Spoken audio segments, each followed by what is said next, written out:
대통령을 어떻게 뽑았는지부터 한번 간략하게 하고 네. 한번 넘어가 보도록 하겠습니다. 너무 궁금해. 어떻게 네. 뽑았지? 전반적으로 어렵진 않아요. 요거는 어렵진 않고 기본적으로 대통령을 간접으로 뽑았느냐, 직접 뽑았느냐 요 두 방식이라고 보시면 돼요.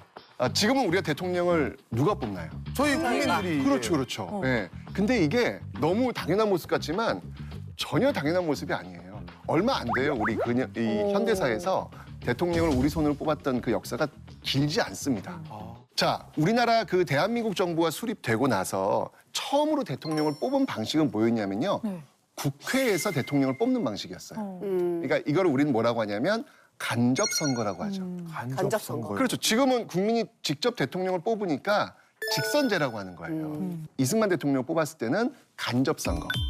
국회에서 대통령을 뽑게 됩니다. 그러면 국민들은 국회의원을 뽑고 국회의원들이 대통령을 뽑는 그렇죠. 그런 간접 그렇죠. 선거죠? 아유, 좋습니다. 정확히 시작하셨습니다. 네. 좋으시겠어요? 네. 네. 너무 좋아요. 사회학 전공하신 또 아니가 계세요. 아, 예, 맞습니다. 그러다가 6.25 전쟁이 터지면서 이 전쟁 중에 대통령을 바꾸는 건 좀 힘들겠다라고 해서 대통령 직선제로 그때부터 바뀌는 거예요. 직접 국민이 대통령을 뽑는 방식으로 그렇게 해서 계속 대통령 직선제로 오다가 예. 아까 제가 4.19 혁명이라고 얘기했잖아요. 네. 그 4.19 혁명을 계기로 해가지고 이거 좀 문제가 있는 것 같아. 내각 책임제를 한번 해보자. 대통령한테 너무 힘을 실어주지 말고 그 집권 당에 힘을 좀 몰아줘서 좀 이렇게 권력을 분산시키는 방식을 한번 가보자. 라고 해서 4.19 혁명의 결과 내각 책임제가 들어서게 되는 것이고 근데 이때도 대통령은 있었어요. 그때가 바로 윤보선 대통령. 근데 하지만 대통령은 힘은 하나도 없어요. 이 내각 책임자에서는. 그래서 대통령을 어디서 뽑냐면 다시 국회에서 뽑습니다. 네, 이런 방식으로 이제 다시 이제 돌아온 거죠. 그렇죠. 간선제에서 직선제에서 다시 간선제로. 그러다가 그 정치고인님들이 이제 군사 정변을 일으키잖아요. 네. 그게 바로 5.16 군사정변. 이 5.16 군사정변이 일어나면서 다시 대통령 직선제로 돌아오게 되는 것이죠. 이게 왔다 갔다 했네요. 그렇죠. 네. 그래서 대통령 직선제가 계속 유지가 되다가 72년도부터 대통령 선거를 좀 독특한 방식으로 뽑습니다. 독특한 방식이라기보다는 비정상적 방법이죠. 예. 간선제는 간선제예요. 다시 간선제인데 국민들이 국회의원을 뽑고 그 국회의원들이 대통령을 뽑는 이런 정상적 방법이 아니라 그냥 자기들끼리 마음에 맞는 사람들 모아가지고 체육관에서 체육관에서. 대통령을 뽑는 방식으로 간선제가 된 거예요. 그랬던 적이 체육관에는 있었어요? 그러면 선착순으로 들어가요? 그러니까 자기들 지지하는 사람들 모아놓고 형식적으로 선거해놓고 박수치고 거의 뭐 대통령 당선율이 거의 99%라고 보시면 돼요. 네. 반대가 없는 그런 선거가 되는 것이죠. 그러면서 72년도에 체육관에서 대통령을 뽑았고요. 그다음이 78년도에도 대통령을 체육관에서 뽑아요. 계속 이어집니다. 79년도에서도 또 체육관에서 대통령을 뽑고요. 이때가 이제 최규하 대통령. 어디 체육관인가요? 몰랐어, 진짜. 근데 체육관 선거 말은 들었는데 그러니까. 저도 궁금해 어떤 체육관? 장충 그리고 체육관? 장충체육관. 네. 그다음에 80년도 체육관에서 또 대통령을 뽑아요. 와. 이게 이제 또 이제 전두환 대통령. 다시 81년도에 또 체육관에서 왜 이렇게 대통령을 체육관을 많이 뽑아요. 썼어? 이렇게 체육관을 좋아했죠. 어. 그러면 대통령이 되기 쉽잖아요. 그럼 그 사이에는 좀 더 비정상적인 면이 많았다는 거네요. 그렇죠. 계속해서 이렇게 비정상적 방법에 의해 가지고 국민이 직접 대통령 뽑는 게 아니라 그들이 원하는 사람끼리 모여서 대통령 뽑는 이런 방식이 일종의 진행됩니다. 이제 절차적 요식행위로 체육관 선거를 활용을 한 거네요. 맞습니다. 자, 이 박종철 고문 치사 사건으로 지금 분노에 차 있는 시민들, 더 이상은 대통령을 이런 식으로 뽑으면 안 되겠다는 어떤 그 열망이 막 뿜어오르고 있는 상황 속에서 4.13 호원 조치가 딱 나와버린 거예요. 어떠시겠습니까? 분위기가. 이거는 뭐 진짜 어떤 뭐 압박이 있더라도 그거를 일단 뚫고 나갈 것 같아요. 제가 못 참을 것 같아요. 그렇죠. 예. 이러면서 이제 이 학생들부터 이 항쟁으로 나서게 되는 것이죠. 거리로 나서게 되는 것이죠.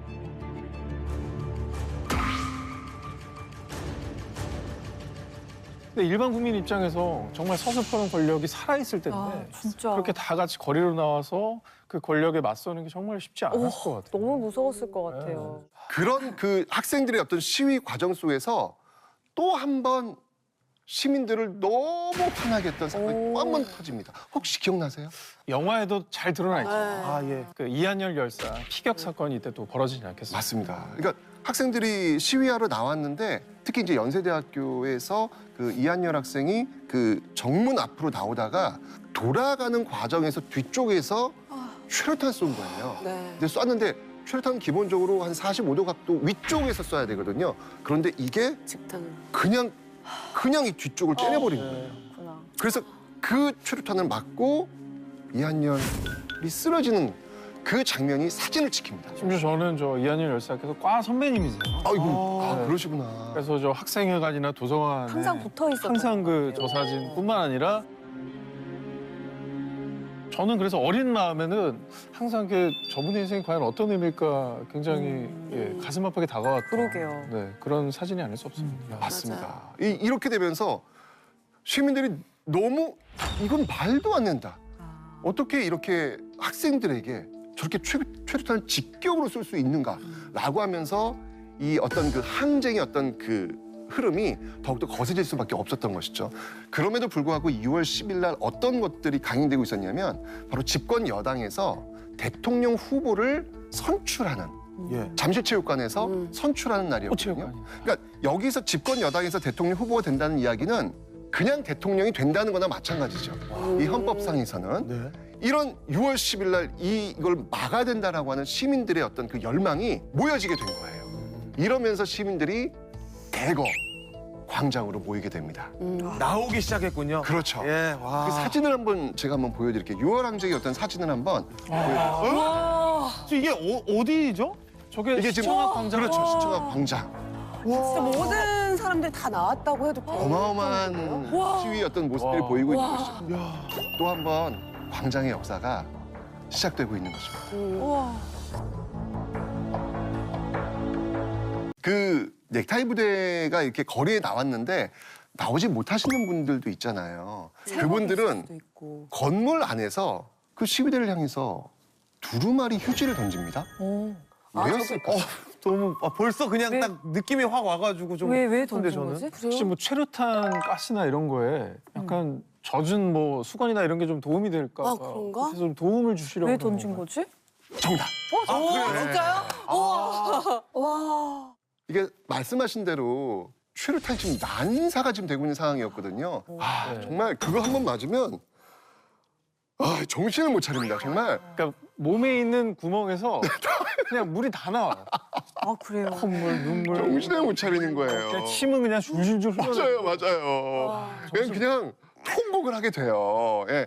그러니까 이 너무 안타까운 그 시민들이 그 빌딩 안에서 이렇게 휴지 바지 던진 거예요. 아 근데 지금 뭐 그냥 이렇게 뭐 추억처럼 얘기를 그러니까. 하지만 사실 굉장히 슬픈 얘기예요. 이게 무섭기도 해요. 맞아요. 어떻게 보면 국가 공권력이 국민들을 향해서 공격했다는 판을 쐈다는 거잖아요. 그렇죠. 말도 안 되는 거니까. 그 과정 속에서 어머님들이 왜냐면 대학생들이 지금 막 최루탄에 맞고 막 그 곤봉에 맞고 막 이러니까 어머님들이 또 직접 나오셔가지고 그 전경들 전투 경찰들한테 직접 그 앞에 가셔가지고 최루탄 쏘지 말라고 아이고. 그 투구에다가 장미꽃 이렇게 꽂아주면서 아, 맞아. 사진 본 적 있어요. 최루탄 쏘지 말라고 이제 그만 좀 하라고 슬프다. 예 하신 어떤 그런 모습들도 있었고요. 그치. 또 그 당시 그 명동 성당에 학생들이 고립되어 있었거든요. 네. 먹을 수 있는 기반이 왜냐면 경찰들이 완벽히 봉쇄를 하고 있는 상황이었기 때문에 먹을 수 있는 어떤 상황이 어려워질 수 있잖아요. 근데 그때 그 담벼락 옆에 학교가 있었어요. 여고가 있었거든요. 그 여고생들이 도시락 그 당시엔 도시락이 있으니까 그 도시락을 담벼락 넘어 그 학생들한테 이거 드시라고 와, 주는 어떤 그런 장면들. 전 국민이 다 함께 한마음. 그러니까. 완전 한 마음이네. 심지어는 그 택시 버스 기사님들이 오후 6시가 되면 태극기 하강식이 열리게 되거든요. 네. 그때를 기회로 경적을 동시에 울리는 거예요. 원래 경적 소리는 엄청난 소음이잖아요. 네. 그렇죠. 굉장히 시끄럽잖아요. 스트레스 받잖아요. 근데 어느 분의 증언에 의하면 이제까지 들었던 경적 소리 중 이렇게 감동적인 경적 소리는 처음이었다. 그 모든 거리에서 6시가 되었을 때 경적 소리가 울리는 거예요. 내가 할 수 있는 모든 것들은 다 해준다. 마음을 보내. 그렇죠. 나도 동참한다. 내가 할 수 있는 건 경적 소리 울리는 거 이걸로 내가 지지를 보낸다.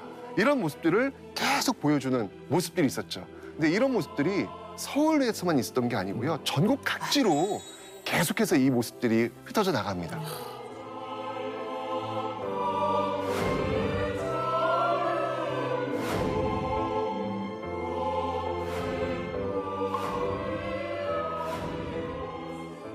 근데 그 과정 속에서 이제 많은 분들이 이제 의문을 갖는 거예요. 그럼 과연 그 당시 그 공안정국 포갑적인 전두환 정부는 그럼 어떻게 했을까?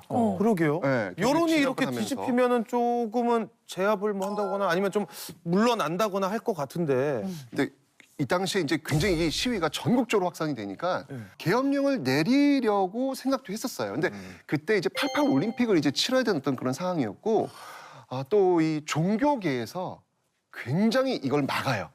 학생들을 보호해주는 어떤 그런 모습이 있었는데 아까 제가 명동성당 이야기를 들었는데 네네. 거기가 어떤 거점과도 같은 어떤 그런 곳이었거든요. 이제 이곳을 이제 무너뜨리려고 공권력이 막 들어가려고 막 엄청 준비를 하고 있었거든요. 성당 안으로. 그렇죠, 성당 안으로. 근데 그때 이제 돌아가셨지만 그때 김수환 추기경이 네. 그 앞에 나서셔가지고 경찰서에 이렇게 이야기합니다. 학생들 앞에 수녀님들이 계실 거고 수녀님들 앞에 신부님들이 계실 거고 그리고 그 맨 앞에 나를 보게 될 것이다. 나를 먼저 밟고 신부님들을 밟고 수녀님들을 밟아야 비로소 학생들을 만날 것이다. 이거 닭살이. 이러면서 온몸으로 학생들을 막아주는 그런 모습들이 개신교뿐만 아니라 뭐 사찰 불교뿐만 아니라 모든 종교계가 다 나서서 이 민주화 운동을 어떻게든 지켜내려는 그런 모습들이 있었기 때문에 정부에서 이 함부로 들어올 수가 없었던 것이죠. 정말 큰 힘이 됐었겠어요. 버거운 싸움이 되어버리는 네. 거예요. 한 20여일 동안 끊임없이 이런 항쟁이 계속되다가 1987년 6월 29일 집권당 총재 이 노태우 총재가 선언을 합니다. 제가 볼 때 이 선언은 항복 선언이다 라고 저는 이야기하거든요. 그게 그 유명한 바로 6.29 선언이라는 건데요. 예. 바로 그 민주화 운동의 꿈, 바로 대통령 직선제를 받겠다 라고 하는 선언을 하게 됩니다. 대통령 직선제를 택하지 않을 수 없다는 결론에 이르게 되었습니다.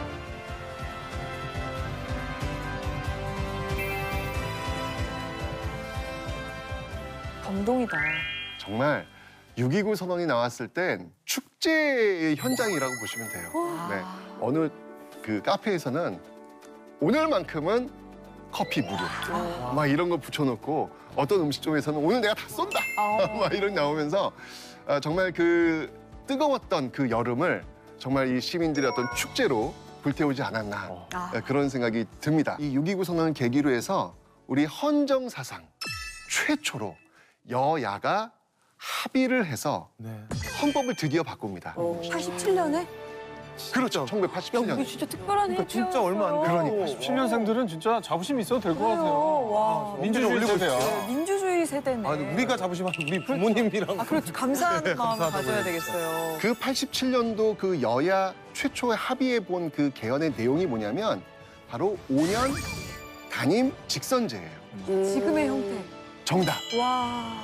그렇게 맞습니다. 만들어준 네. 거구나. 그게 지금까지 이어지고 있는 거고 대통령 선거와 연결되고 있는 거예요. 예. 그렇게 긴 역사가 아니에요, 진짜. 그러게요. 그러네요. 네, 최근이에요. 생각해보니까.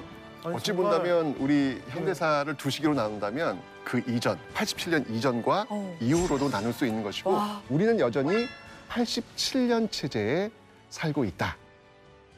우리가 지금 대통령을 뽑는 게 너무 당연한 거라고 생각을 하실 수 있겠지만 네. 전혀 그렇지 않다는 거예요. 지금 우리가 아침에 눈 떠가지고 그래 나 대통령 몇 번 찍으러 갈 거야 그러게. 라고 하는 이 일상의 삶이 그냥 만들어진 게 아니라 아까 이야기했던 그 뜨거운 6월 그 민주주의 함성 속에서 만들어졌다라고 하는 사실 그걸 우리가 오늘 놓치지 말아야 되겠다라는 내가 이야기 꼭 드리고 싶습니다. 필요할 수 있다는 거에 자부심을 가져야 되겠어요. 맞습니다. 가슴이 네. 막 뜨거워지네요. 전 세계적으로 정말 이 6월 항쟁은 유례가 없는 그런 의미 있는 항쟁 아니겠습니까? 그럼요. 그들의 꿈은 딱 하나였던 거예요. 그 최루탄으로 눈물 콧물 범벅이 되면서 그 광장에 나섰던 이유는 딱 하나. 우리 뒤에 오는 아이들한테만큼은 대통령을 자신의 손으로 뽑을 수 있는 세상을 꼭 물려주겠다라는 꿈. 그 꿈으로 그 뜨거운 여름을 보내지 않았나라는 생각이 듭니다.